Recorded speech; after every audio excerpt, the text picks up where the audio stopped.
Hello, hi there. Thank you for joining us for another edition of 21 Minutes with KKB. My name is Kobna Chenchehene. Today, I'm bringing to you a very interesting guest, someone who is not Ghanaian, but seems to do a lot more things than many Ghanaians even care to associate themselves with. He's more Ghanaian than some Ghanaians, I've been told. And indeed, I've seen him do a few things myself. Well, he's here in Ghana representing the United Kingdom. Stay tuned. I'll be back shortly with my guest for the show. Stay with us.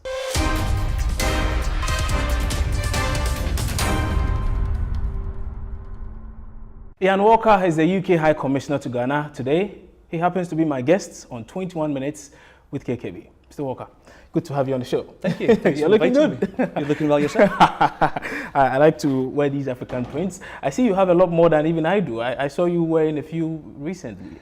Yeah, I do like wearing them. I think they're quite stylish, and I think in the weather here it's better than wearing a shirt and tie and suits. But I try and pick the right moment. They say you're more Ghanaian than a lot of Ghanaians. Well, why is that the case?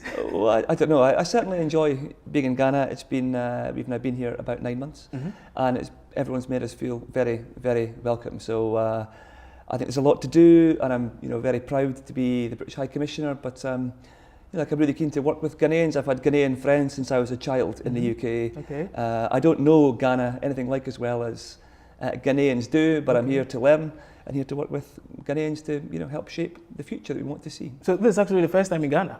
Yeah, first time in Ghana. I'd previously worked in Ethiopia and in Malawi. But my first time in West Africa, and delighted. Is that perhaps why you seem to have a thing with all these celebrities in Ghana, the music, the fashion and the like? Is that the case? So I think the reason I like I see everybody across Ghanaian society. One of my old school friends is back here in Ghana now. Okay.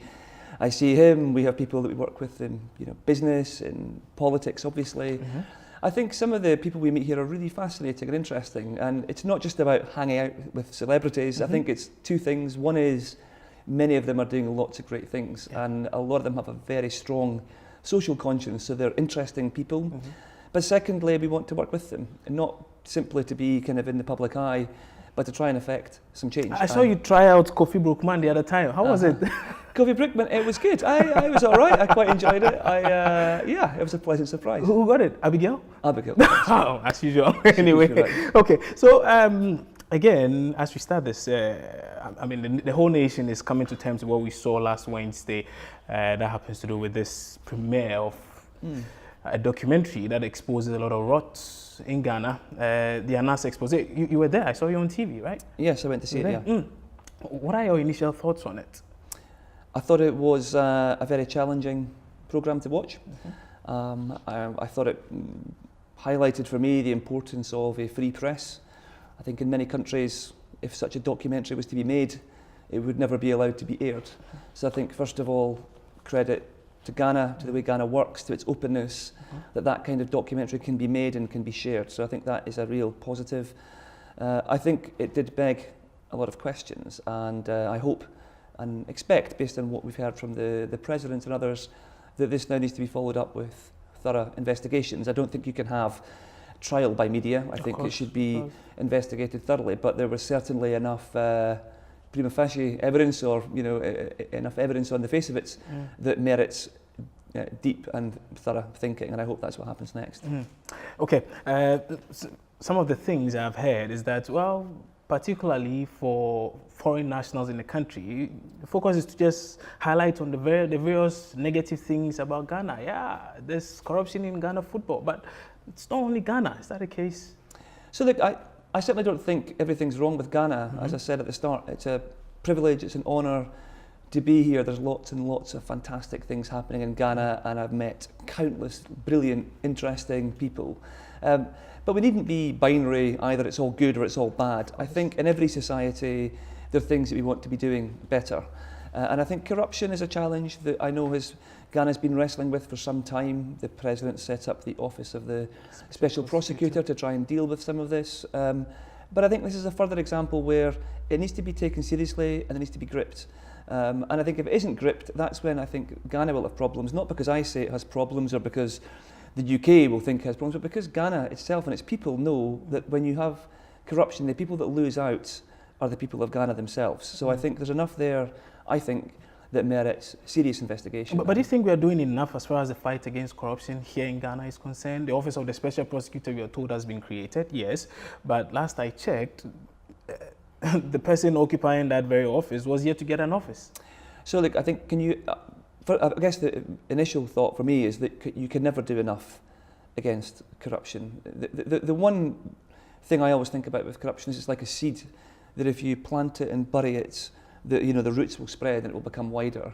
So things like Anas's expose reinforces for me the importance of transparency, the importance of visibility of action. So that to me is it's not an event. We don't become non-corrupt in the same way the UK doesn't.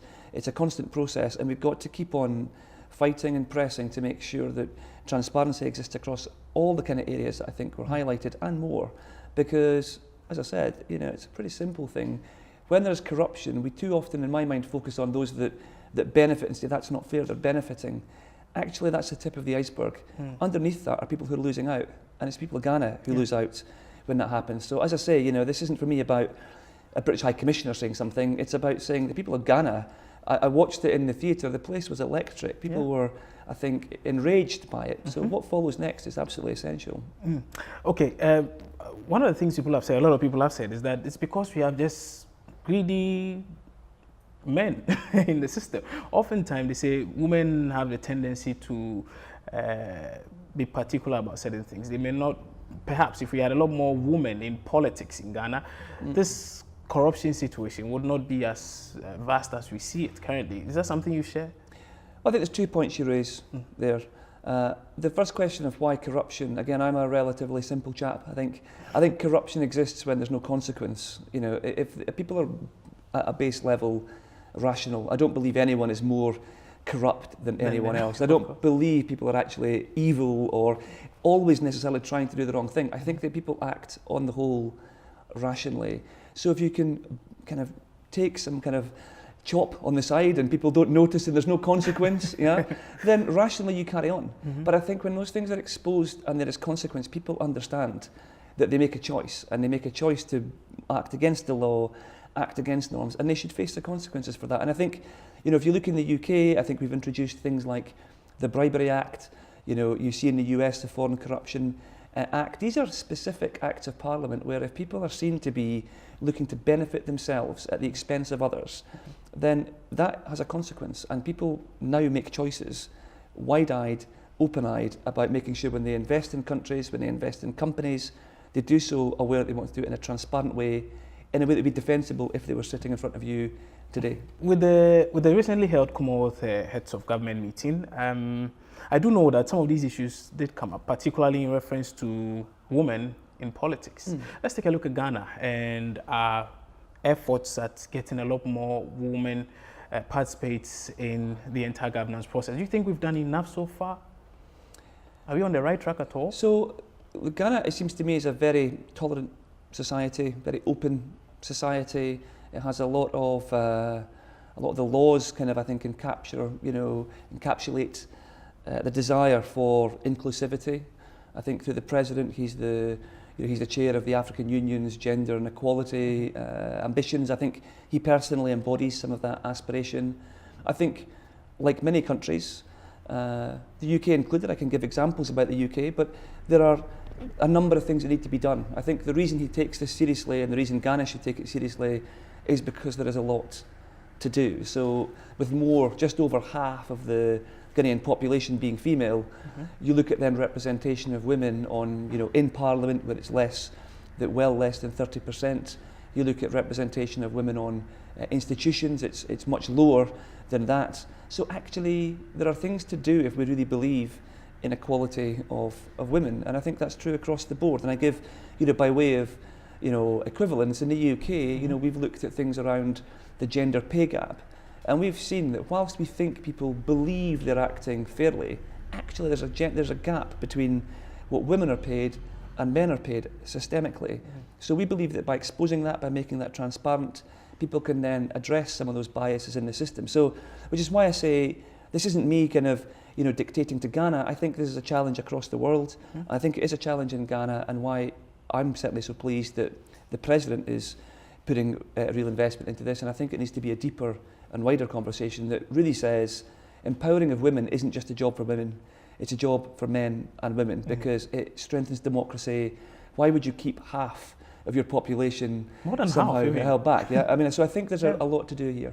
Let's look at our president, Nana Addo Dankwa Akufo-Addo, and his vision. Of course, coming into office, one of the things he had been trumpeting, and one of the things he has been trumpeting even now is a Ghana beyond aid. And as the UK, let's say you are parents. let me put it in a context. No, I think we're equals. Yes, we're very close. How do you see that vision panning out? It's been 18 months. How do you see Nana Addo Dankwa Akufo-Addo's vision of a Ghana beyond aid panning out? Does it look like something that's going to happen anytime soon? Well, first of all, I wouldn't see us as parents. I think I'd adapt a Ghanaian expression and say we want to be brothers. You know, we want this to be, and see this as a partnership of equals. It's not about one asserting authority over the other and any kind of parent. I don't see it that way, and I don't think that's the way people in the UK see this at all. Okay. In terms of Ghana beyond aid, I think it's absolutely achievable, and I think unless you set the aspiration, then it won't be. So I think it's the right aspiration. In terms of where Ghana is just now, I think it's got quite a lot of challenges to get truly beyond aid, but I think the idea and the aspiration to be economically independent is a good one. For me, I think that in the world in which we all live today, it's a global world. So no country lives and acts totally independently. We're all interdependent. The UK, perhaps the best embodiment of that. London is a global city. If you walk through the streets of London, there are thousands, tens of thousands of Ghanaians living there, people from around the world living there. So the world is much more interconnected than it ever was in the past. So therefore, it seems to me that as Ghana looks beyond aid, it needs to shape now the kind of partnerships it wants to see in the future. And I hope that we see an even stronger relationship, an even stronger partnership with the UK and Ghana, not one that's built on development, but one that's built on a partnership of equals, a partnership whereby we invest in each other's economies, where we help each other's people grow, develop, work. And I think there's a lot of the capability to do that, but I think we need to make sure we shift and think hard about what it is we want to do together. I remember the American ambassador to Ghana, Mr. Jackson, was on this same show. I sat with him and he passed a comment in relation to Ghana Beyond Aid, that vision of our president is something that puts him above his competitors, above his predecessors. It makes him someone more visionary than a lot of recent leaders the country has seen. I don't know from where you sit whether or not you also draw a similar comparison. Is that the case?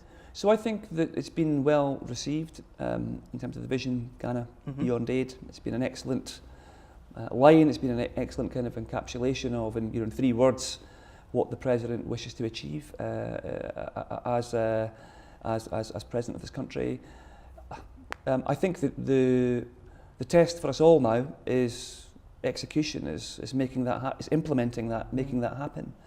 And I think there's a lot to do because we can't just will Ghana to become beyond aid. We need to make sure we have practical actions to make that so. And the practical things being done currently. Practical things being done. So I think in terms of making, as we see economic growth, it's very high. How do we make that more inclusive? Or how does the government of Ghana make that more inclusive? And how do the UK play a part in making that so? How do we help grow employment opportunities? I know when I'm looking at how the UK, which still is a big development partner, we still spend £125 million a year through DFID. We still have about 1.8 billion invested through things like CDC and PIDGE. We have a significant private sector involvement in the country. We've spent about £2 billion over the last 15 years on health and education. So there's no lack of will, there's no lack of investment, but I think the question is, how do we now turn that into a new narrative, a new story, and a new opportunity whereby as Ghana moves beyond aid, we can see the practical steps to make that happen that will grow employment and see the rest of the country develop right throughout the whole of Ghana. So for instance, there's something the president has been saying, there's 1 district, 1 factory, 1 village, 1 dam. He basically made a number of promises.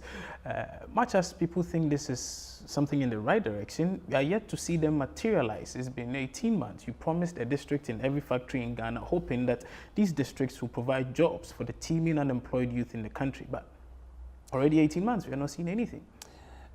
I think you're right. Lots of people are asking very similar questions. Is that a worry for you from where you sit?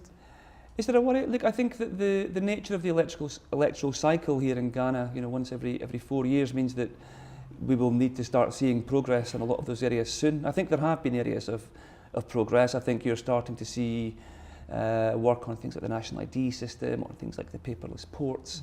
And you are seeing some areas of investment across Ghana. But I think, clearly after the first 18 months in power and a time of planning and a time of shaping, now is the time to implement, and that needs to be pretty soon. Free SHS, President touted it. He said he was going to make it happen. Well, he has implemented it to an extent. Now, I do know that at the last meeting, the Commonwealth Heads of States meeting, such an issue came up about making education inclusive. It was also about infrastructure. Focus was also on infrastructure over there. By that communique issue, would you say that Ghana has failed as far as meeting that standard is concerned? Because we do have a lot of people who are, although enjoying free SHS, but they're having to school by sitting on the ground, sitting under trees and the like, just to get access to education.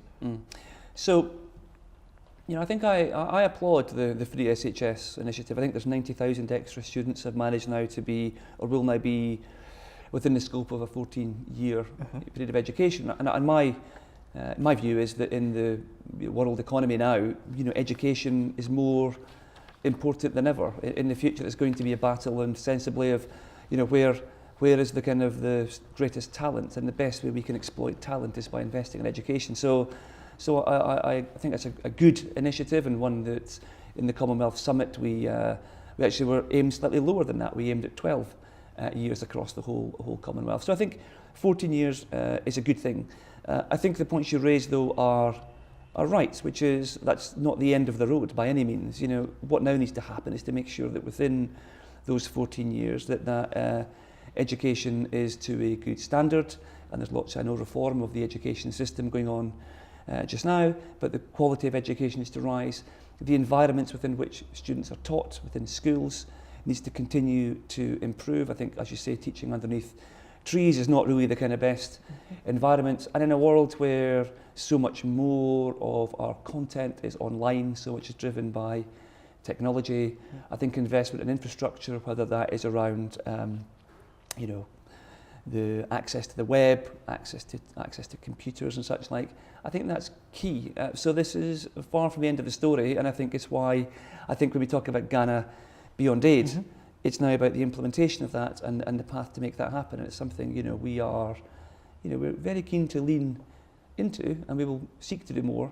But we want to organise our priorities around a future Ghana-UK relationship, whereby we are prioritising our efforts around those same efforts of the country at large. There should be a way of making this a common priority, and there's work to do. Let me talk about Theresa May and her recent comments about homosexuality and the rights of homosexuals being respected, and the UK helping Ghana fix our constitution, so much so that we are able to accommodate homosexuals who happen to be in the country. I'm sure you may have heard about some of the reactions, but what really was she trying to communicate to us? So this is the question I've been asked more than anything since the Commonwealth Summit. I mean, I think I will answer it, but let me just say the Commonwealth Summit was about prosperity, deepening, broadening trade. It was about security, tackling things like cyber security and making sure that we're protecting our countries from increasingly kind of hostile attacks. It was about sustainability and reducing plastics in our seas. It was about fairness, and it was about broadening the inclusion of women and reducing discrimination across all of the Commonwealth. So that was the context, first of all. Within the context of LGBT rights, it's something that we, the UK, feel strongly about. We really believe there should be no discrimination based on your sexuality. It's something we, I guess, have discussed at length in the UK. It's been the source of lots of public debate. It's something we believe, and it's something we believe is captured in lots of discussions across the UN and more broadly. In Ghana, it seems to me Ghana is a very tolerant country. I well understand the fact that many LGBT people live in societies and they are not persecuted, they are accepted, and there's a tolerance of it. I think what we're kind of trying to say is that not just in Ghana but across the piece, the PM was saying that as part of our history, not all of which, some of which is good and not all of which is great when we think back to days before independence. I think we say that, you know, where the UK helped shape laws or created laws that were unintentionally, or at the time intentionally, but now unintentionally discriminatory, we feel a responsibility that if countries wish to change those laws, we'd like to find a way of helping that. And that's what Theresa May was saying when she spoke to all members of the Commonwealth. And I think the way it's been interpreted here has been that the UK is somehow, you know, the questions I've been asked in it has been around the UK threatening to withdraw aid and not do this and not do that around LGBT rights. I think we see this as a question we want to keep on discussing, and we will do it in a way that is... But there have been similar threats, there have been such threats in the past. So I genuinely don't recognise that, and I previously worked in number 10 Downing Street when David Cameron was Prime Minister. No such threat was made? I don't recall any direct threat being made in the way that was said. I think that what we said is that we want to work with partners who share common values, including not discriminating. So if we do not share people. in those values, what happens? But I think Ghana does share a whole number of values with the UK. It's one of the things that I think stands out to me here as High Commissioner. At the time, our president, John Evans Atta-Mills, came out strongly saying there's no way we are going to tolerate such things in the country.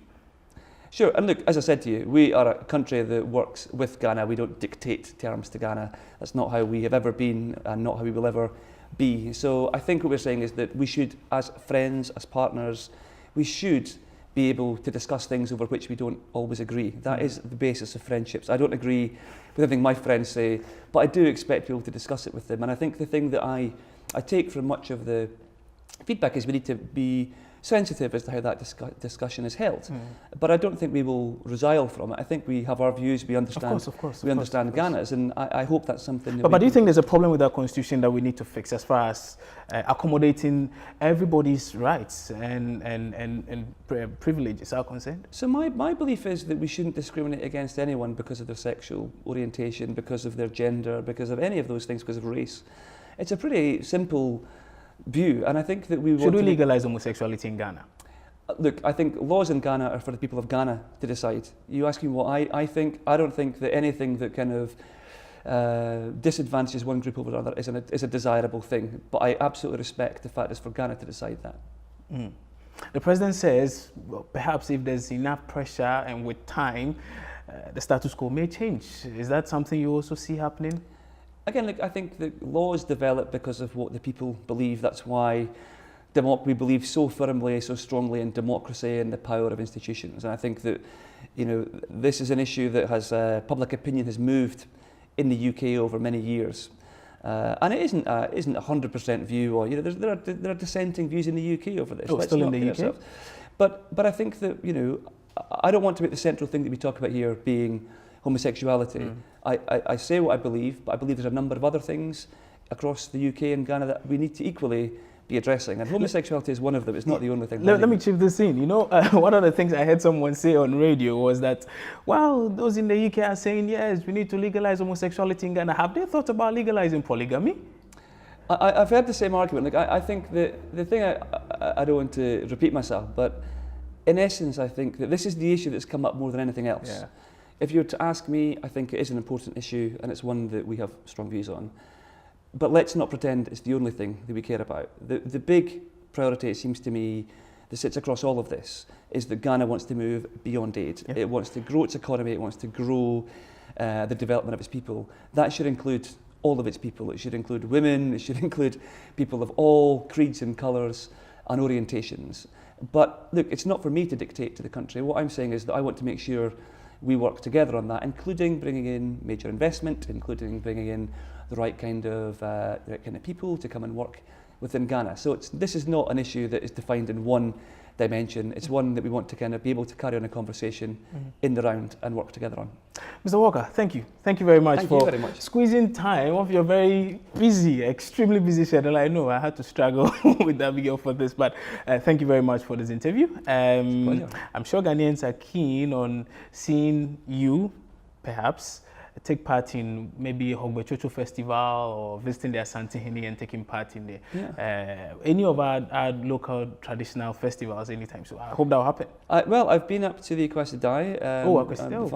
I've travelled around. Your thoughts on that? How did it go? It was exceptional. It was stimulating, fascinating in many, many different ways. But I think that if there's one watchword that I think I've stuck with since I've been here, it's a bit of humility.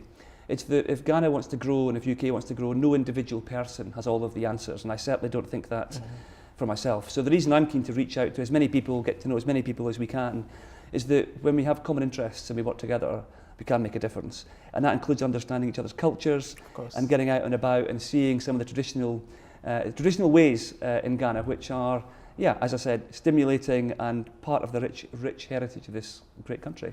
Mr. Walker, thank you once again. Thank you. Iaian Walker has been our guest on 21 Minutes with KKB. He's the British High Commissioner to Ghana. He's been here since 2017, August 2017, I believe. Correct. Yeah, he's been here since 2017. Well, he's going to be with us for a few more years, hopefully. And if you have any more issues about legalization of homosexuality here in Ghana, well, please do not send it to him. Bring it to us, we'll discuss it. But that has been another edition of 21 Minutes with KKB. My name is Kwabena Chencha Inibuating. I'll see you soon, hopefully, with another guest you're expecting.